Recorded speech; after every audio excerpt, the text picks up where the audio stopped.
செந்தூர் கடற்கரையில் பக்தர்களை காத்திடவே பார்ப்பவர்கள் மனம் மகிழ சூரனை சம்ஹாரம் செய்தார்.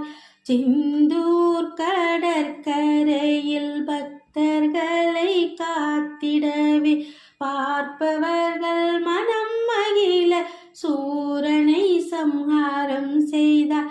சின்ன சின்ன முருகா முருகா சிங்கார முருகா, சின்ன சின்ன முருகா முருகா சிங்கார முருகா. சேனைக்கு அதிபதியாய் தேவர்களை காத்திடவே திருப்பரங்குன்றத்திலே திருமண கோலம் கொண்டாய். தேவசேனைக்கு அதிபதியாய் தேவர்களை காத்திடவே திருப்பரங்குன்றத்திலே திருமண கோலம் கொண்டாய். சின்ன சின்ன முருகா முருகா சிங்கார முருகா, சின்ன சின்ன முருகா முருகா சிங்கார முருகா.